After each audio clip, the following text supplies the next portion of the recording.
Hey there, super friends. It's Joey with Last Point Gaming. Today is Friday, November 22nd, 2019. How y'all doing today? Hello! It's a very special treat.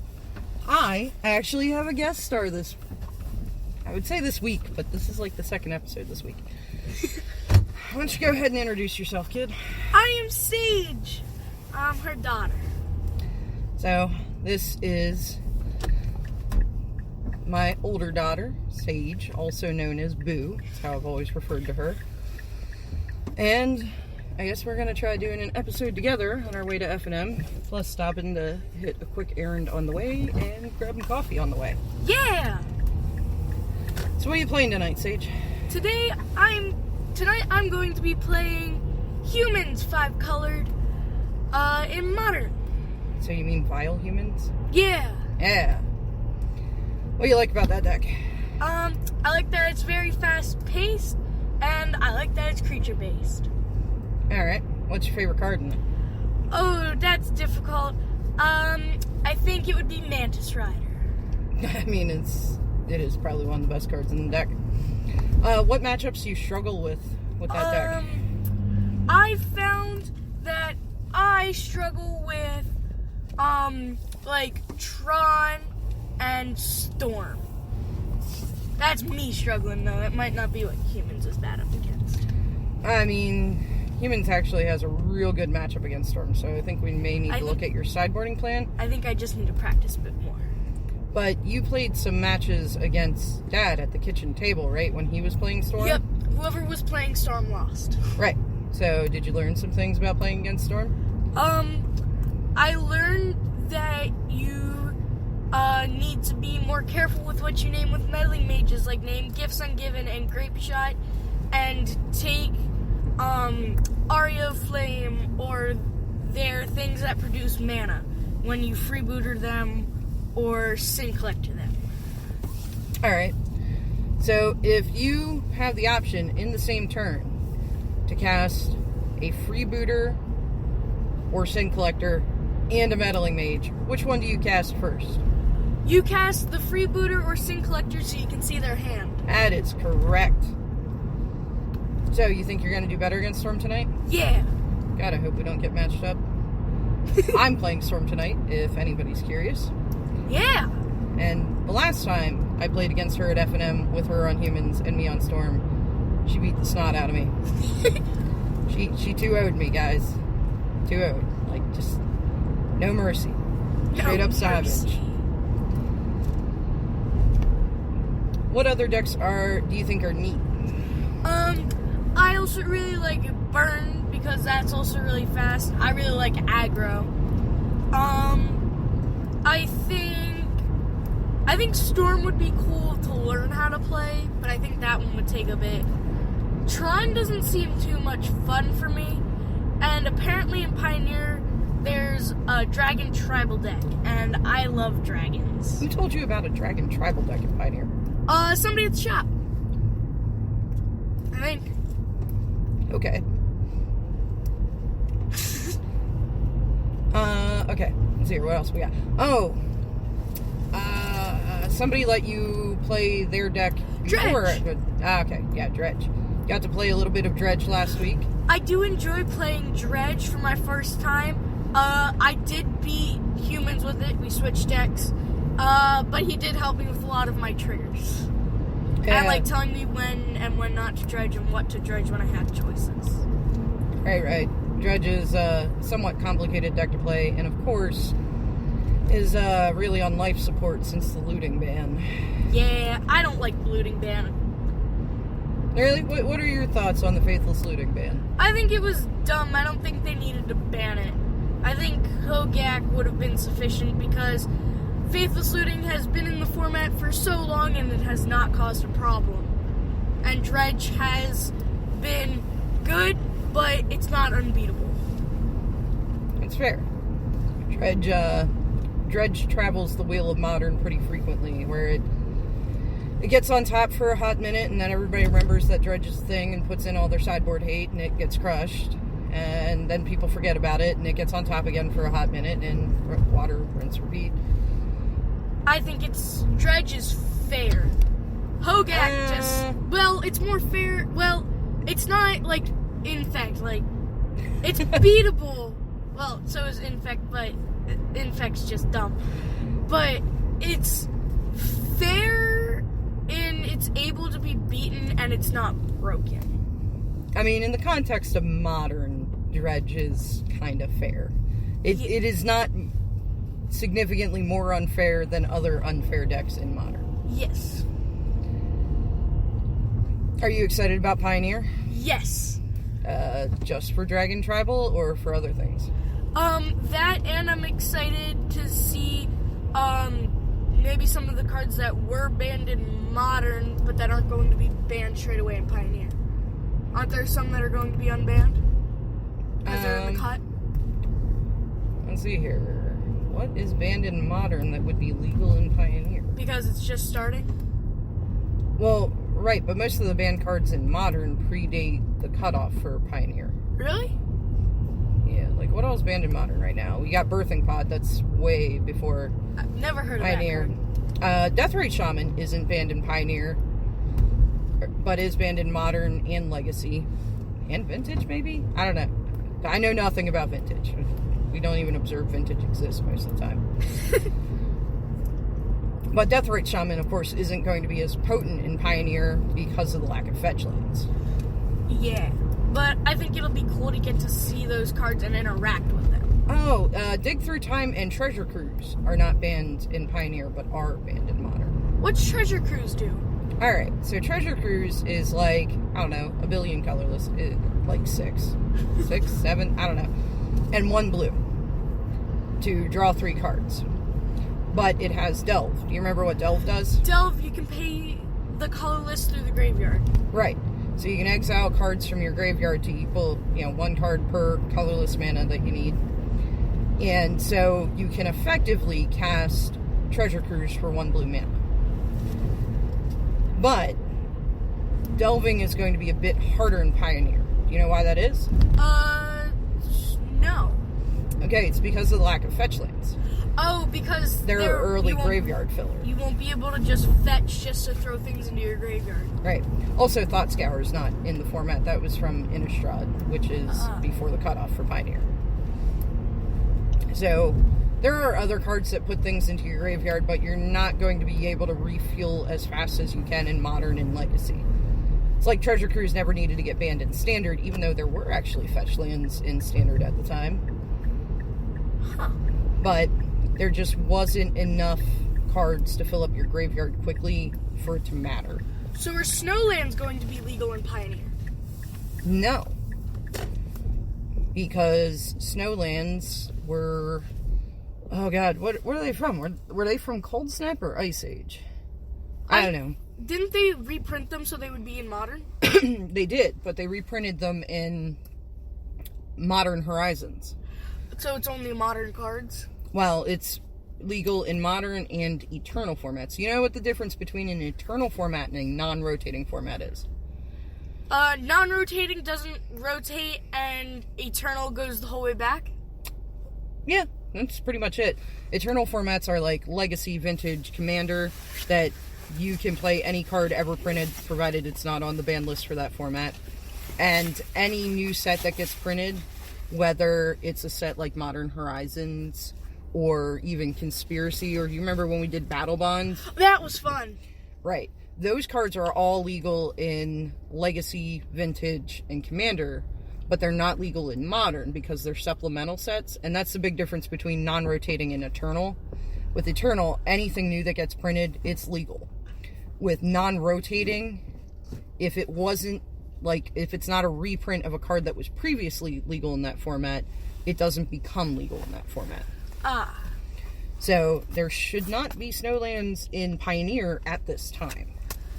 I think you should be able to play with Snowlands if cards that are going to be in it don't require Snowlands. Because they just look pretty. Okay, but, I mean, you got, like, the full art BFZ lands. Yeah. Look similar, yeah, you know.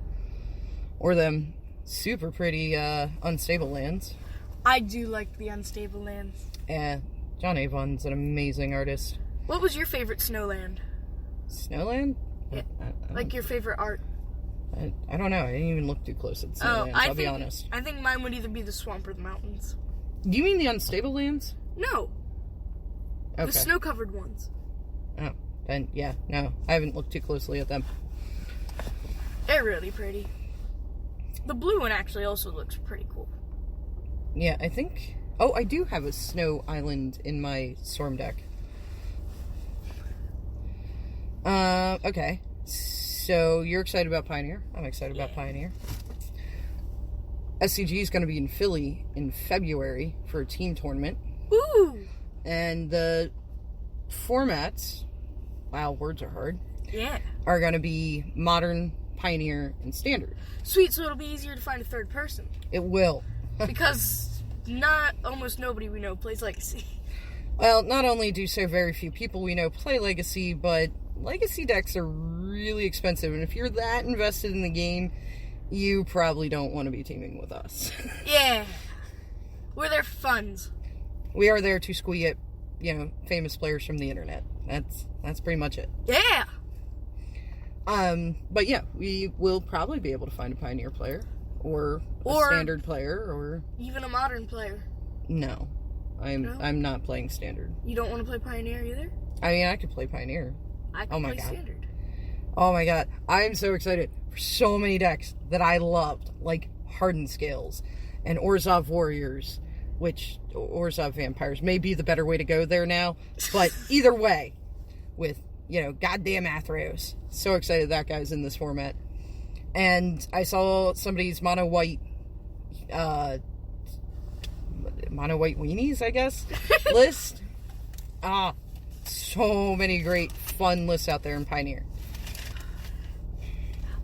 I really hope they print another set like Unstable soon. But it'll probably be a while. So it seems like there's one in the works, maybe kind of, I'm not sure. I don't follow Mark Rosewater's blog. Who's that? Oh, you don't know who Morrow is? No. My sweet summer child. So, Mark Rosewater, I'm not sure what he actually does at WotC. Like, I know he's very involved in Magic the Gathering and very involved in, like, the set planning and everything. But he is most notably, like, a community outreach kind of person. Alright, we're going to pause y'all real quick. Be right back. Alright, we're back. I know you don't experience a delay when I pause you. I'm pretty sure I went over this my last episode this week. I'll let you know when I'm pausing because we don't always come back to where we left off because, I forget. Me too. So, what were we talking about? Playing in Philly. Yeah. Yeah. That'll be super cool. We can even see if we can get Tempest to play with us. Ooh. I bet she'd like that. So, but yeah, that's gonna be fun. Fingers crossed. For those of you following Joey's career catastrophe, I have an in-person interview for the job that I really want on Monday, so wish me luck. Hopefully that goes well and I get it. And then by February, we will have money to go to SCG Philly. Yeah! Let's see here. What else we got? You watched some of Todd Anderson's stream with me today? That may have been a mistake. That was funny! It was funny, and... His favorite word's the F word. Well, no, that was the YouTube guy he was watching, but Todd also does have an affection for that word. He, couldn't say a sentence without it. Yeah, Todd was playing in the Moto Standard PTQ, I think, and between rounds, a couple times, or I guess the first time, he switched over to PUBG, and somebody on his Twitch chat must have made a comment about it, because he was like, fine, we won't do that anymore. And so he was putting on this guy's cooking YouTube channel, who is pretty funny, but, really not appropriate. But we had a good time watching. Yeah. Luckily, the YouTube audio was pretty quiet. Yep. And for a little bit, we got to watch his chat. Yeah, he was on a 10-minute delay. I actually won some games in Arena today. That was exciting because that's not been how things have been going the last couple weeks. Well, I guess this week, not since the bans. Without the Oko deck, my decks all seem largely ineffective. Now, I'm not saying that means I want the Oko deck back. No.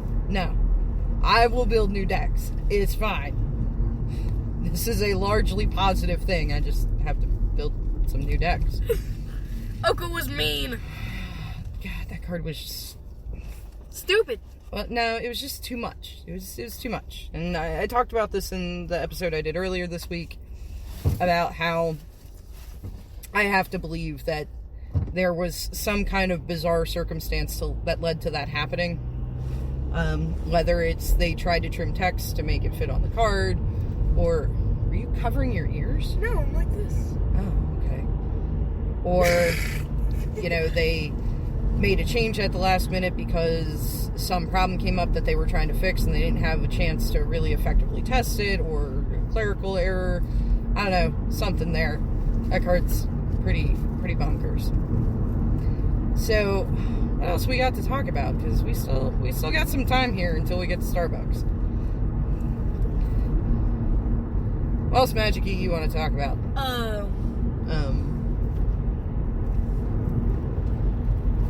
I'm blank. Oh, have you words are hard. Yep. Have you checked out the Arena Decklist podcast? No. Not yet. I know you haven't. I think that one would be okay for you to listen to.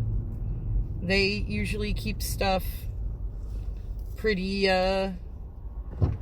family friendly. That podcast is done generally by Jerry Thompson and Brian Gottlieb, though this morning I of course listened to the episode everybody's been a bit of buzz about, that Jerry did with Noah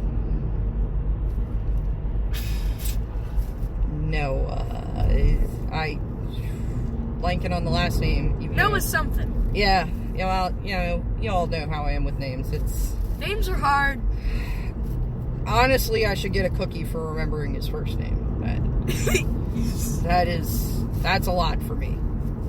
And actually, oddly enough, they were talking about mental health, because mental health is actually kind of a problem in the Magic community. Really? Yeah. And the is it correlation or is it causation is a weird thing to look at, because Magic and gaming in general is kind of an escapism hobby.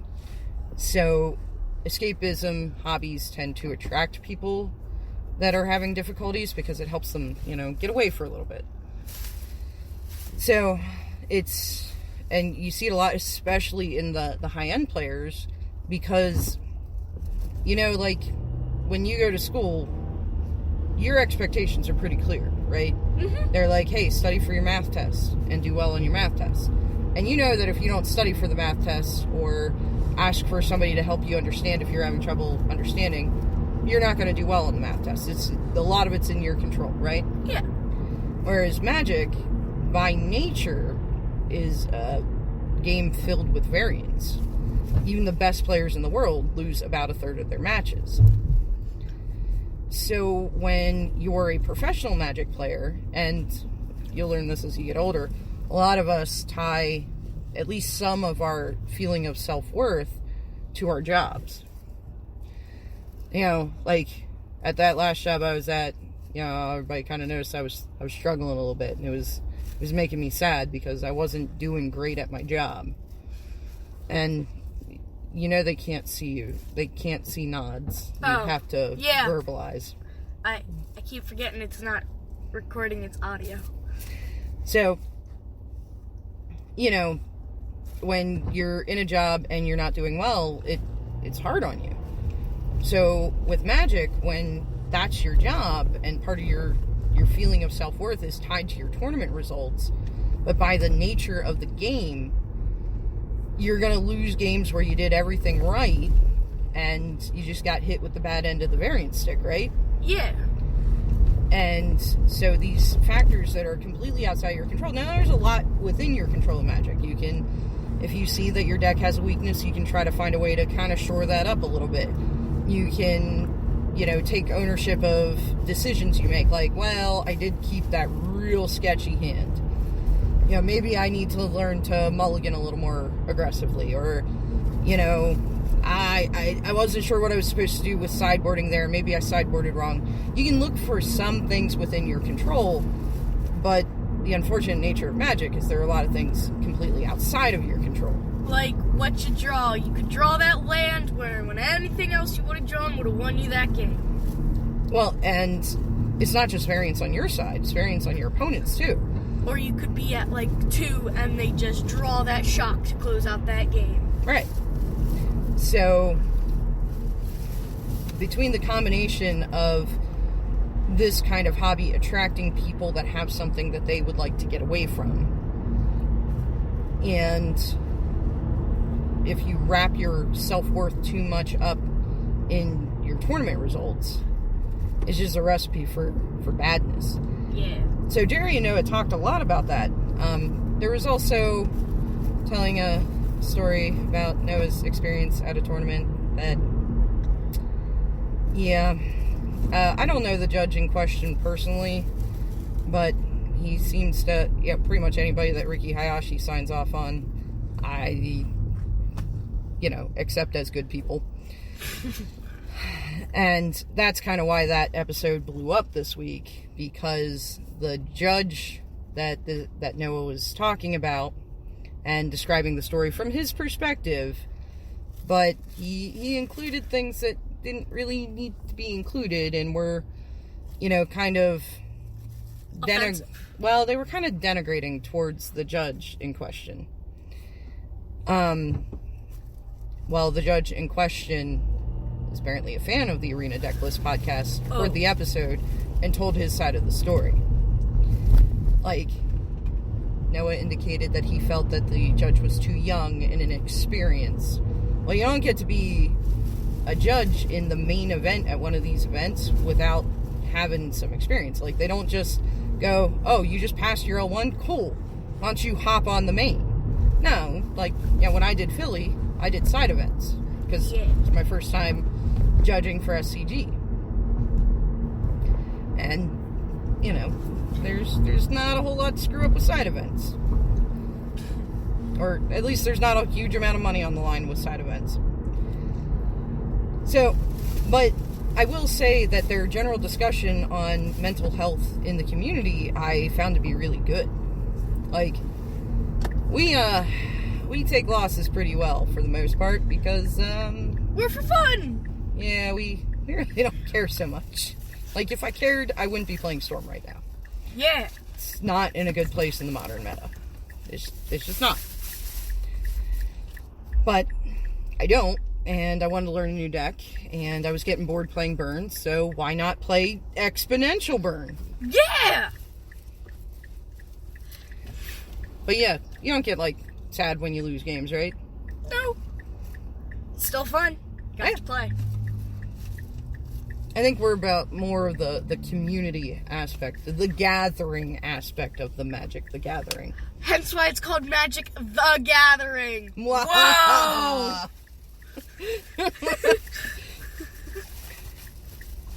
But, it was a good episode. And aside from the unpleasantness with the story with the judge. And as far as that goes, Sage here isn't an actual judge, but she does help me a lot with stuff at the shop. And has seen how it goes. And we're pretty lucky, right? Like, our players are great. And all of our players are great. They don't really try to flex at you. They don't get mean or anything else, Yeah, I can answer those simple ones that I definitely know the answer because either I've had to ask you about before or I just know how those rules conflict. Most of the ones that I've had to ask you about before. But when it comes to USC calls... What's that stand for? Unsporting conduct. Remember, we've talked about this. how there are rules to deal with discrimination in magic, and they need to be enforced, right? So, but the problem is a lot of stuff in the USC, especially at competitive REL, the USC minor realm, it's a real gray area. You know, there are certain rules that are real hard and fast, like your deck only has 59 cards in it. It is not a legal Magic the Gathering deck. Yep. Or, you know, you can see through your sleeves. That's a problem. Or, you know, whatever. A lot of these things, it's pretty clear, you know? Yeah. There's not a whole lot of discretion needed. USC, aside from, like, major stuff, like racist slurs or that kind of thing, it's a pretty big gray area. So, in any case, yeah, I do not approve of that part of the episode at all. I would like to denounce that completely. But the rest of the episode was pretty good. Alright, we're at Starbucks now. Do we want to pause it and take up for the last couple minutes getting to the shop, or do we want to cut off here? I think we should pause it and then take off for the last couple minutes at the shop. Alright, so we're going to pause y'all again real quick, and we'll be right back.